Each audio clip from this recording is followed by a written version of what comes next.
Get over here. I need a Coke and a glass of ice desperately. What is this thing? All right, thanks for your patience, everyone. I'll let some more folks come on if they do, but we don't want to delay, so we will go ahead and get started. A couple of quick housekeeping notes. We are recording this program. We will make that available with a link on our website. We're also going to try to live stream it on Facebook so people can refer back to it if they'd like. So wanted to take just a moment and thank you for joining us this afternoon. My name is Tommy Ferguson. I'm with Capital City Village. And for those of you joining us as guests, Capital City Village is a local nonprofit helping seniors age well in their own homes for as long as possible. We do that through a mix of volunteer services, everything from transportation to technology help to home and yard help occasionally, along with a lot of really great programs, including informational ones and compelling information like the one today, as well as social programs to keep people really connected and engaged. So I wanted to just a little bit of housekeeping to let you know, if you would please go ahead and mute yourselves. We have a guest here, Dr. Coyle is going to give a presentation, and we will have time for questions and answers after the presentation. And if you'd like to type in the chat a question or comment, please do so, and I will address those when we get to that section. It is my pleasure to introduce Dr. Edward Coyle. He is a professor in the Department of Kinesiology and Health Education in the College of Education at UT Austin. He is the director of the department's Human Performance Laboratory. And his recent research investigates the effects of prolonged sitting and the amount of exercise needed to counteract the negative health consequences of daily sedentary behavior. So I think he's going to give us a very good talk today about the benefits of keeping moving and the possible dangers of sitting for too long anyway. So I'm going to go ahead and mute myself and turn the program over to Dr. Coyle. Thank you so much for giving your time today, sir. We are really pleased to have you with us. You're welcome. Thank you. Thank you, Tommy. And thank you, Henry, for inviting me. Thinking back, I was in high school in the 1960s. And back then, anybody who ran was considered to be crazy. That was before the running boom. And exercise wasn't really appreciated as far as its contribution to health. So we've come a long way, in 50 years, although that's a long time too. And so now, now we're beginning to learn, just scratching the surface as to all the health benefits. And now that I'm a senior, I've become interested in that kind of research too. So we've done some training studies on older adults who are 60 to about 60 years old on average. So remember that it's not just the importance of exercise, which is a formal movement where you go out for a run or go out for a swim or a bike ride, but increasing your movement, just getting up and walking around the house and, and doing some gardening and accumulating steps throughout the day, that's important. So we distinguish between movement and exercise. Of course, we spend so much time sitting now. It's unbelievable. 10 to 12 hours a day for most people. And we've been doing research which suggests that sitting by itself is more than just the lack of movement or the lack of exercise. That sitting may be producing some substances. We don't know what they are in the body, but some substances that really deter from health and deter from some of the healthy adaptations you usually show, changes, improvements in your body that you usually show when you are active. So it's important to try and minimize the very prolonged periods of sitting. That's hard these days. You can see the evolution of man here depicted, biologically, we're meant to be hunters and gatherers up and about all day long. And, now we're forced behind these computer screens and TV screens for way too long. And, we're still grappling with how do we deal with that as a society? The key is get up, and move. Any kind of movement is beneficial. So that clearly is the message. If you see that thing there.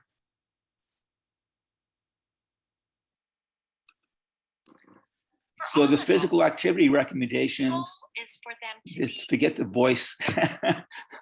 The physical activity recommendations are, of course, tailored to the person. Be as active as you can, but individualize it with your own goals. Perform what you can perform safely is the important point. This slide shows the Now this side, if we had to come up with the physical activity recommendations, and these are made by a government agency on the guidelines for physical activity and supported by the American College of Sports Medicine. But basically, what it boils down to is you need to do some aerobic exercise, and that's each week do 150 to 300 minutes of moderate intensity, like walking. That breaks down to about 30 to 60 minutes per day of walking. Or if you do more vigorous exercise, like swimming and biking a bit harder, that amounts to about 75 to 150 minutes per week, or 15 minutes to 30 minutes per day. There are benefits of going longer than that, longer than a total of 300 minutes. But you will see you get most of your benefit in the first few minutes of activity. So the whole idea, if you start saying, well, I can't exercise for 60 minutes a day, so I'm not going to try, that's the wrong message to get. The reason being is that you get 75% of your benefit in the first 15 minutes of that 1 hour of walking. So the first bit of exercise and activity is by far the most potent. So if you can't do 60 minutes, do 15, and you'll still get 75% of the rewards.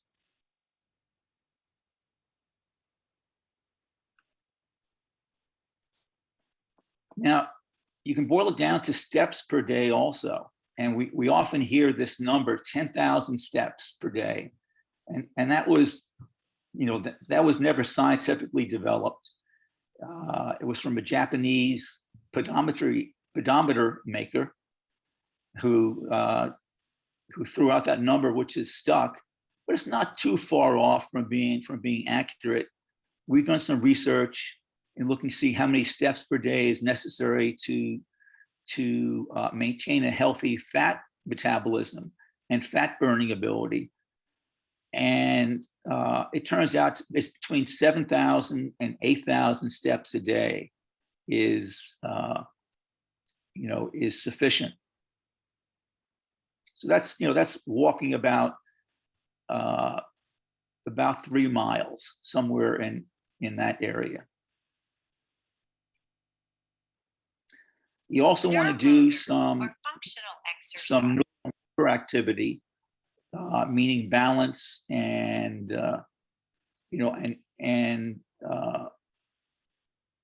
all. However, we did a study where we had people stand for 12 hours a day. A standing desk study, exaggerated, prolonged. And when you're standing, there's not a whole lot of movement going on. And so we don't think that standing by itself is really very healthy if you're not also incorporating movement into it. Physical activities such as yoga. So, the health problems that people run into, because of lack of exercise or prolonged sitting after 40 years of age is there's a 3 to 4-fold higher risk of cardiovascular disease. You have impaired fat burning, and we've documented how that happens. And if you're burning less fat, you're going to then store more body fat, and you'll tend to be overweight or obese, and that contributes to type 2 diabetes. So, all of those can be lessened dramatically with movement and exercise. And it's not just coronary heart disease, which is the contribution that exercise and activity has to developing various diseases.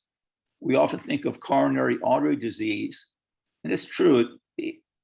Lack of exercise increases about 10% the risk of coronary heart disease, but it also affects all these other conditions: type 2 diabetes, breast cancer, colon cancer, and all cause mortality.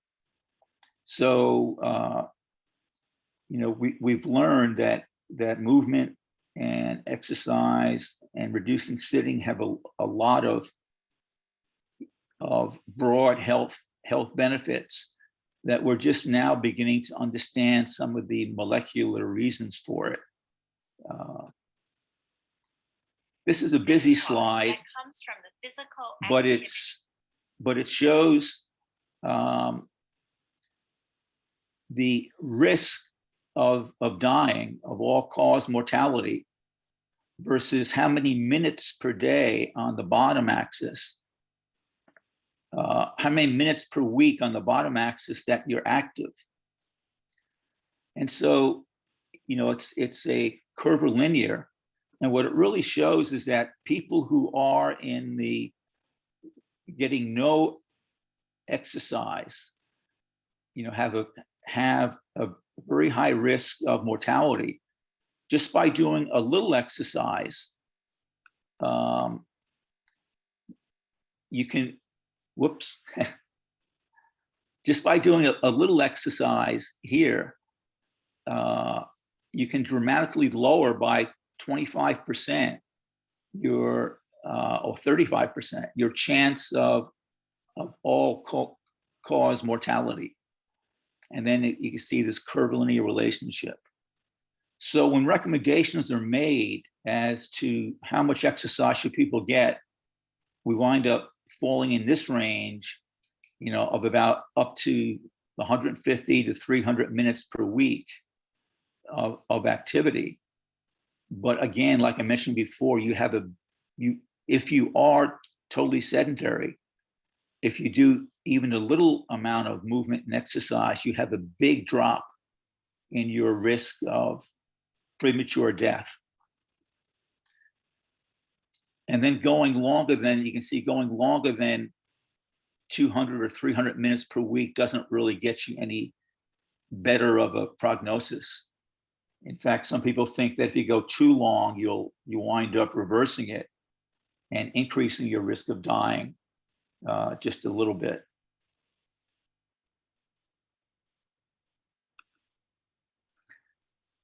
So I found this. I know we're the group who can appreciate watching I Love Lucy, Lucy and Ethel. A big practical thing about exercise programs are having a buddy, having somebody you can do it with, because a lot of times by yourself, you say, I don't think I want to do it. I don't have time. This came up. But when you have a standing commitment and a friend is waiting, you show up. And so, we can talk about the physiology, which I'm doing, but we can't forget the all-important aspect of the socialization and the friendships that evolve. So, as we get older, we have a goal of increasing our muscle mass, That's one. We'll talk about that. We have a goal of improved fat metabolism. So we keep burning fat, so we minimize how much builds up in our body, and then improving cardiovascular function. It's debated, as you get over 60, do you have the ability, how much of an ability do you have to build muscle mass? Or is your goal just to maintain the muscle mass that you already have when you're over 60? We've shown that you can increase muscle mass, and without extremely hard training. And I'll explain how we do that with doing sprints on a bicycle, a stationary indoor bicycle. So, the loss of muscle mass is one of the things that needs to be countered with physical activity.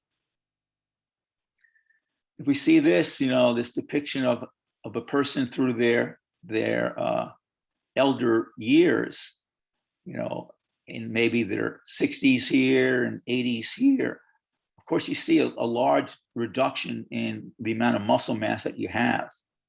And it can amount to a 30 to 40% reduction. And if that's not countered, you look markedly thinner.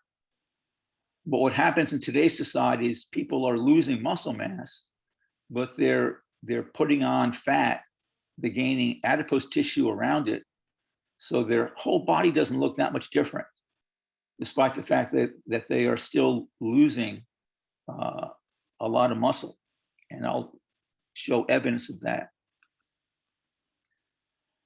So the loss of muscle mass as you get older is called sarcopenia. And let me see if I can free up the screen a little better here.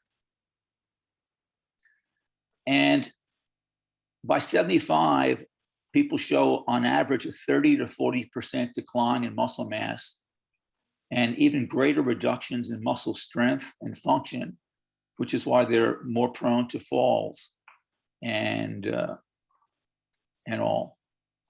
So, we call that sarcopenia. But if a person loses muscle, but also gains a lot of fat,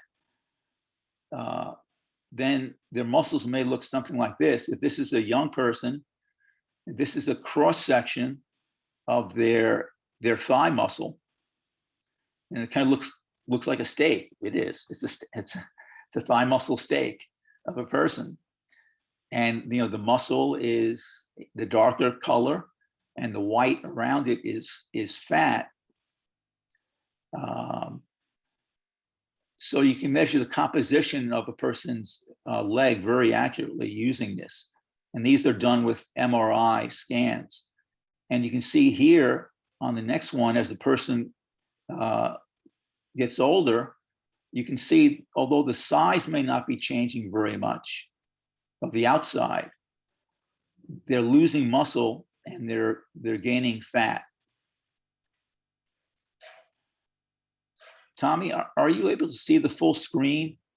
Okay, I believe so. Yeah, we're getting on the top left-hand side, the text loss of muscle mass. Yeah. And then on the bottom right-hand side, the graph with that ends at about 80 years. Okay, very good. Yeah. So if we had to plot the change in muscle mass with age, you reach your peak muscle mass about 25 years. And then it starts to decline. So, by your 40s, you're losing some muscle mass. But then from 40 to 70, you're losing about 8% per decade, or about 40 some odd percent, 30 some odd percent of your muscle mass. And from 70 to 80, that loss accelerates. So, so that's a real concern. And us older adults need to be,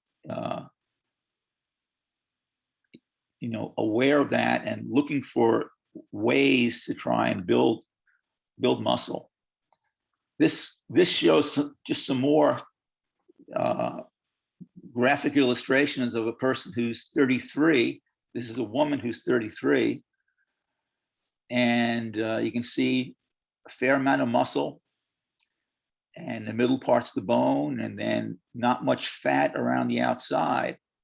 But by 55, the exterior size of the leg looks the same, but there's a big reduction in muscle and a large increase in this layer, which is fat. And that loss is really exaggerated now by 80 years. So, And Dr. Coyle, the note here in parentheses, so all of those images are all of the illustrations of the women there have a BMI of 30 to 32? yes, which, Okay. so they're all about the same size. Right. And, that would be on the borderline of overweight and obese.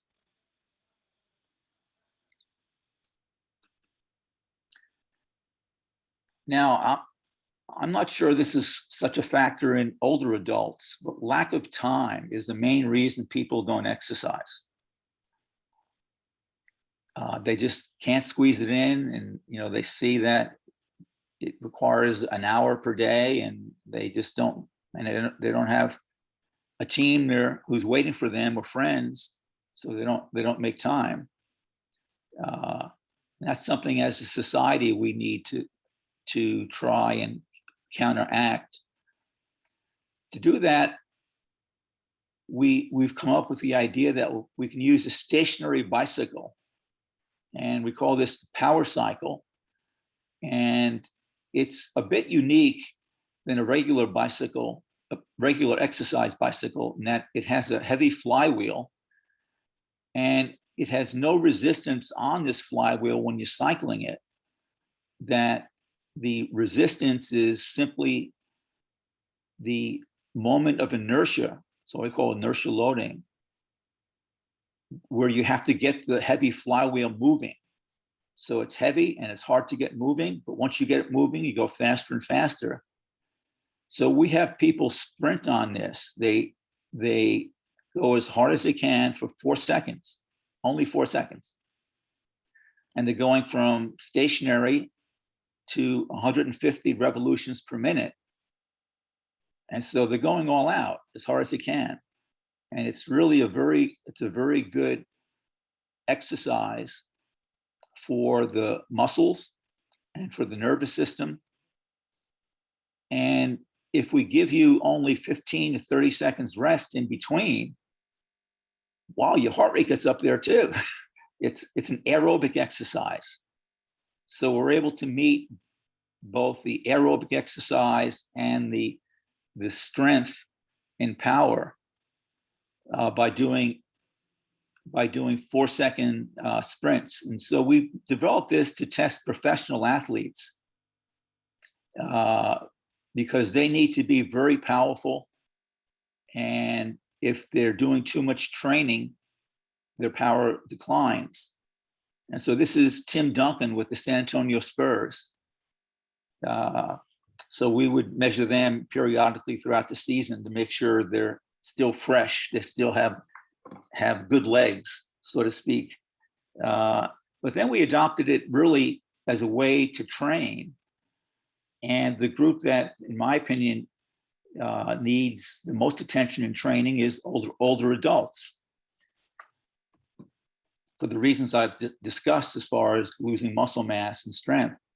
So we've done a couple of studies using older men and women the first study was between 50 and 70 years. And we had them do these 4-second sprints, and they take 30 seconds rest in between, and they do 18 of those. So it's a 10-minute workout. So we've devised a 10-minute workout with only 1 or 2 minutes of actual exercise, but it's going very hard and very fast. But you're on a bicycle, you're on a stationary bicycle, so there's no chance of injury, of overstretching a muscle or anything, or no chance of falling. And we have a model which is recumbent also for people who prefer that over the upright. And we've done MRIs on the older adults, and you can see the colorful picture on the right shows their thighs, and we're able to measure exactly how much muscle they gain as a result of doing this. And in 8 weeks' time, they gained a significant amount of muscle mass. And so the older adults that we tested, this is after 8 weeks of training, they increased their power by 12%. They increased their cardiovascular function, which we measure with maximal oxygen uptake, by about 10%. And then their activities of daily living, their walking speeds, and the time to get up and out of a chair repeatedly significantly improved. And it also improved blood volume, which we were surprised with in younger adults. We haven't measured that in older adults. So we think that exercise can also be done very vigorously, but in something that is safe, and even in 4-second repeats. And so we've had 4 articles appear in the New York Times about this training. And of course, the byline and all the headlines is 4 seconds exercise. They don't say it's repeated with short rest periods, but can you get by with only 4 seconds of exercise? And the answer is yes, if you do it repeatedly with only 30 seconds rest in between. And the same themes I've been talking about, so important to just keep it moving. And there are exercise programs out there that you can also use and get a pretty quick workout. And something that's become popular are these HIIT workouts, or high intensity interval training. And if you go to the New York Times, you can see here they have a scientific 7-minute workout. Although I'm not sure how they validated the science part of it, but a scientific 7-minute workout, which is a combination of movements that stimulate some aerobic, like doing jumping jacks, where you need endurance and you get winded and breathing hard, and then wall sits to develop quad strength and upper body and lower body. So there are a number of these, and which you can choose from, whichever seems to be right for you. Just go on the internet and look up high intensity interval training workouts, and you'll be bombarded with programs. Well, this is Clarence Bass. What I'm going to finish up on is the idea: can you maintain muscle with age if you are a fanatic? And Clarence Bass is a big proponent of activity, movement, and exercise, especially bodybuilding, as you get older. So this shows Clarence going from age 15 to when he was probably at his peak in muscle mass at age 41.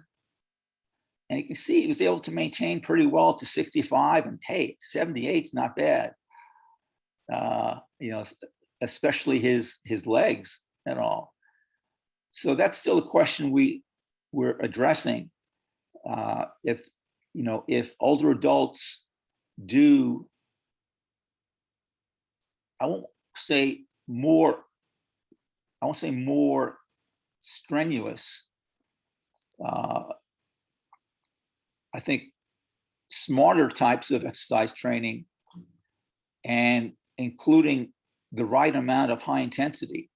I think bodybuilders do way too much to be healthy.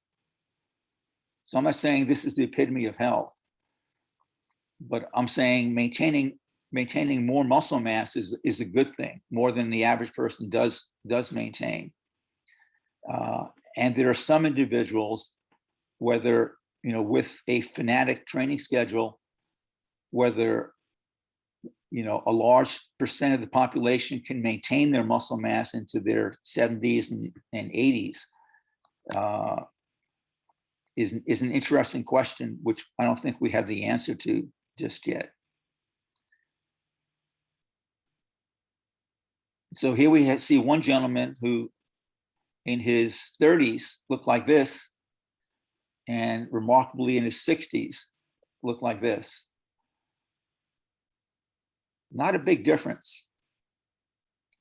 And this isn't the same person, this is another person in their 80s.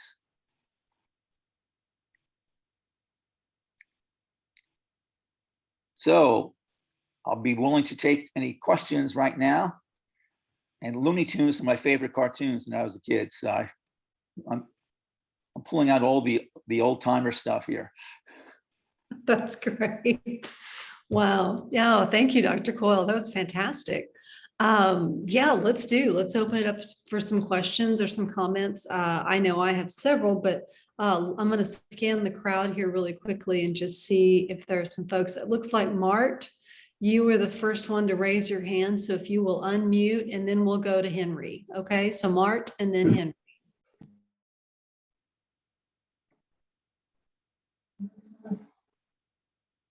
Mart, you'll need to unmute.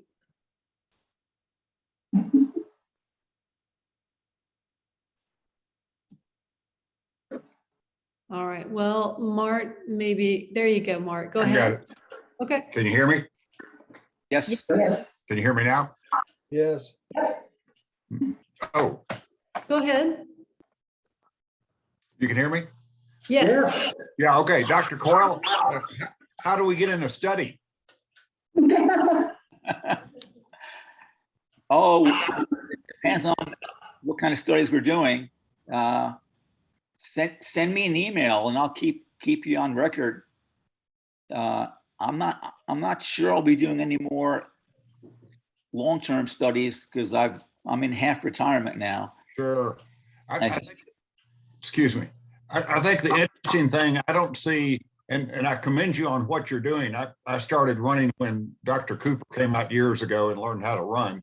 I don't see a lot of studies on healthy aging, and I'm 77 and in fairly good shape with a new knee and a pinned up back, but I can still be active. And I just think that's something worthwhile studying how, and I do most of the recommendations you've given, but I think we need to, or it needs to be studied as we thrive into 80s and 90s, because I think that's where we're going. Yeah. Life is People, yeah. We hope. Yeah, we hope. I'll send you an email. Thank you. Appreciate your. I did post Dr. Coyle's email in the chat section. So if anybody is interested, please check that. All right. So Henry, and then we'll go to Rick. Okay, Ed, I've got a question about bicycles. You've obviously got a very fancy one at your facility, but most gyms like 24-hour fitness, you know, they'll have upright standing bikes or spinning bikes. And I do hit sessions on just a regular upright. Do you have any data for the efficacy of something like that as opposed to your super cycle? Well, yes, the bikes you see in health clubs and almost all the bikes you buy online, when you sprint, you get the flywheel going very fast. Yeah. But it is not a freewheeling. In other words, you can't stop. It turns your legs around. That's right. And so it's not even like a regular bicycle where you can stop pedaling.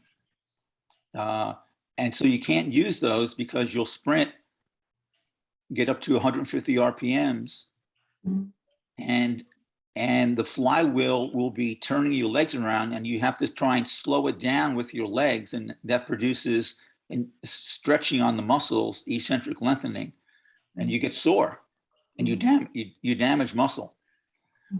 So they make those bikes like that because they call them spinning bikes, Right. and people like to get the RPMs up pretty high and then just coast. Take it easy. You can't tell they're taking it easy because they're still moving their legs. The bike is moving their legs. Well, on a regular upright though, that's not a spinning bike, I find that, I can go like 10 or 15 seconds max, and then slow down for 30 or 40 seconds, and then keep doing that for say 20 minutes, because you don't have the inertia there of the spinner. Right. Yeah, that would be good. On the bike I showed you, in the 4 seconds, an average person is developing about 1,000 watts of power. Oof. Wow. Yeah, and so compared to when they're cycling just steady, they're producing 100 watts of power, so 10 times more power.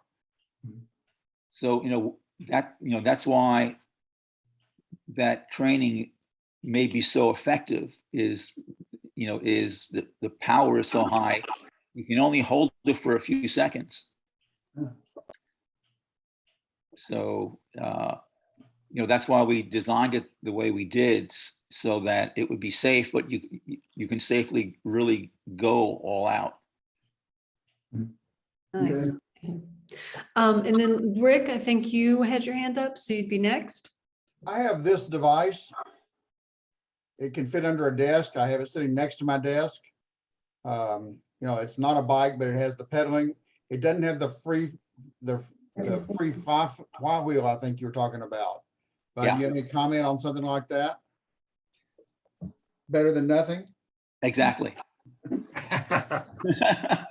It takes up less room and I can't hang my clothes on it. That's a good point. I have a quick question, Dr. Coyle. So on one of the graphs, you noted that there was an increasing loss of, like an accelerating loss of muscle mass, particularly between say 70 and 80, so that you begin to lose mass at a certain age, and then the decline picks up basically. And I wonder, my first thought is, well, that would be because perhaps people were less active and forming less muscle because they're afraid of falling, or less active and so forth. Were there any pieces of the study that sort of illuminated the reasons or the causes behind that accelerating decline in muscle mass? No, that was just the observation that it occurs. And I've been looking myself to find information about a decade by decade characterization of how active people are and what their exercise is, just to address exactly what you're getting at. They're losing muscle mass because they're inactive. And what happens, you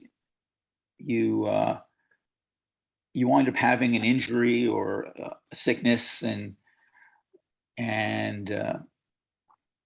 being bedridden or couch ridden, for even a few days to a week, it can really cause a lot of deterioration.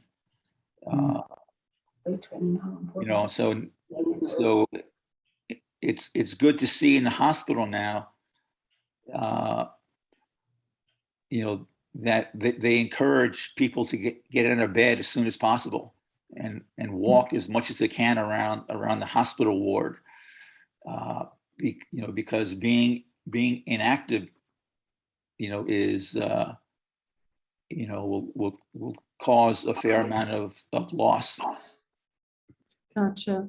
Well, and also, so another question, and again, feel free, folks, if you want to raise your hand or put something in the chat section. But so it occurs to me that particularly for our audience, So even though it's, say, 4 seconds, high intensity interval training, et cetera, I mean, all of these these things sound fairly doable, but for someone who has been relatively sedentary or maybe a little bit afraid of taking a fall, and I know we've got some folks on here that have experienced that, or for folks that may be recuperating from a surgery or a joint replacement or something, rather than diving into HIIT training or something more aggressive, is there, from your research, is there a recommended sort of way to slide into something that's a bit more comfortable for folks who are maybe 70 plus?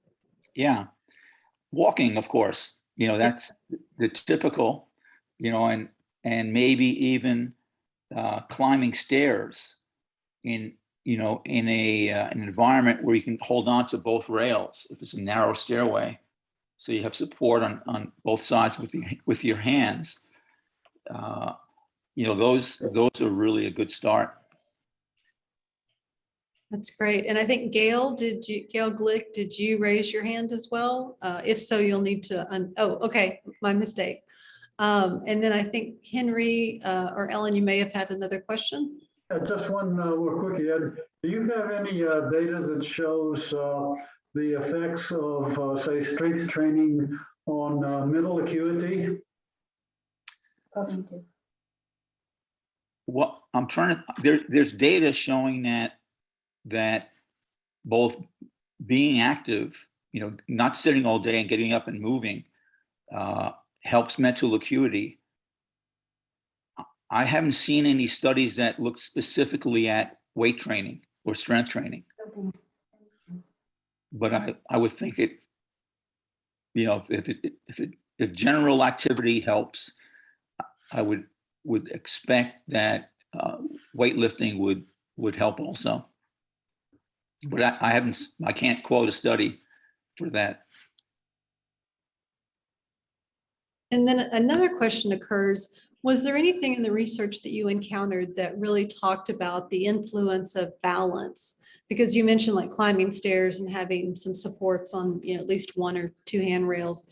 Because I know that certainly is a concern, and that we, maybe it's a chicken and egg thing, that we, don't have as much muscle strength because we're, the balance is off, or maybe the balance is off because we're not using our muscles as much as we should on a daily basis. So was there anything that you encountered that gave some insights there regarding balance? No, we didn't make any measurements of balance, and it's a good question, because afterwards we said, why didn't we make any measurements of balance? I guess we weren't thinking that stationary cycling would really do anything for balance, but it's movement, and it might be able to. We had a professor in our department who he used to like to say his research was causing little old ladies to trip. They would walk on a treadmill, and he was able to do something with the belt on the treadmill that caused them to begin to stumble. And he would look to see how well they can catch their self, catch their body and correct it. And, when it was the point of no return, he of course had them also belted in so they wouldn't really fall.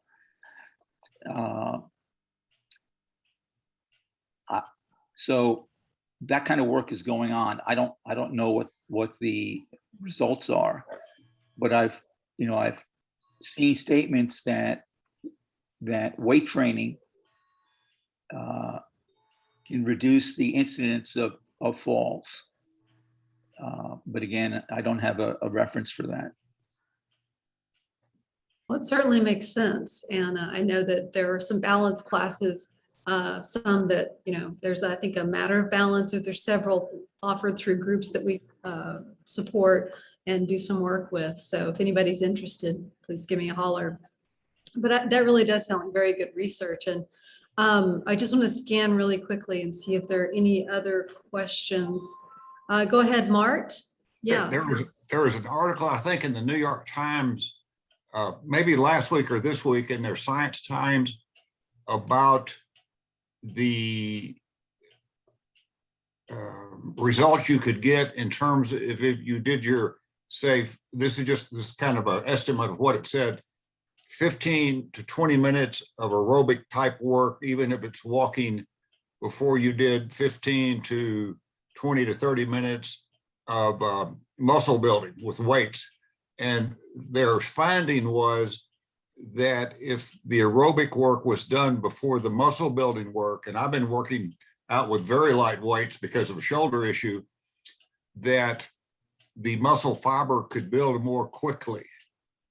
And it was more receptive to regeneration. And I thought that was very interesting because those two things hadn't been coupled like that. Yeah, you're very, very right. And I saw the same article in the Times, and it was good. And the author Gretchen Reynolds is thorough. So she went back and did her research on it. So that's, we're learning a lot now about how muscle dictates a lot of things that happen in the body. That is, it's not just there for strength, but muscles produce hormones. Right. And keeping muscles active produce a lot of good hormones. So we can now list 20 hormones that the muscle produces. And so yeah, some of the hormones with aerobic exercise may prime the muscle to synthesize more protein in your muscle when you lift weights. Right. That's encouraging. That's really encouraging. There were a couple of takeaways that struck me during your talk, one of which was that, yes, there's all this recommended number of steps and number of minutes of exercise per day and per week, but that, we can potentially get 75% of the benefit within the first 15 minutes of activity. And so if time has been our excuse, then perhaps it shouldn't be our excuse. Because if it's only 15 minutes to get the real benefit out of it, then no excuse why we shouldn't be doing it every day, right? Exactly. The other thing that struck me was that we as people have the potential to build muscle mass, and maybe not as much as when we were 25, but we have the potential to build muscle mass at any age. And when you were talking about that, it struck me, I'd read an article a couple of years ago about this female bodybuilder out of Baltimore who had started bodybuilding and weight training later in life, I think at like 55, 60, and then went on to compete in competitions for bodybuilding and so forth. And I found a picture of her. If you don't mind, I'll just share really quickly. I thought this was pretty fascinating. This is an article from last year in the Baltimore Sun. I don't know if y'all can see this. This is Ernestine Shepherd, who is at the time of the writing of this article, which was 2020, she was 84, champion bodybuilder, and appeared in Beyonce's Black is King video album. So, goals, I should say, some aspirations here. She set the bar pretty high. But to your point, we can do this at any age. It may not look like that, or it may not be what the results we would have had at 25, but we can do some sort of muscle building and strength training at any age. Definitely. Tommy, if I could just add something that may go along with that. The biggest things that we found, we've been doing this for 35 years at least, is that you have to have commitment. You have to set goals for yourself and hold yourself accountable if you're not doing them, and you have to have a routine. So if you want to get hold of us Tuesday mornings, Thursday mornings, Saturday mornings, forget it. We're at the gym. That's it. So unless we're dead or something's broken, that's where you can find us. That is great, Henry. And I did notice that Ellen was the only one of us getting up and moving around. Well, possibly John Barry as we were having this presentation. So it's a good illustration to follow. Dr. Coyle, any other words of wisdom or insights or things that you want to leave us with as we sort of wind down? We'd love to hear some more of your thoughts. Well, those of you who are a few years ahead of me, you can teach me what to do or not. A lot of times, science is, you know, you guys are scientists too. You're out there making observations about how your body reacts, and that information, that is important information that helps us know what to look for and how to design studies. Well, this is great. Well, Dr. Coyle, thank you again so much. This has been really a great presentation. Really thoroughly enjoyed it. And folks, I did put Dr. Coyle's email contact information. So if you do have some follow-up, please get in touch. But Dr. Coyle, thank you so much for giving us your time today. Thank you, Tommy, and everybody else. Henry. Great. All right. Folks, remind people, friends and neighbors that this recording will be available on our website and on our Facebook page. Okay. All right. Thanks again, everyone. Tommy. Thank you, Dr. Coyle. Thanks, Dr. Coyle. Welcome. Thank you. All righty. Bye-bye, folks. Thank you, Tommy. That was great.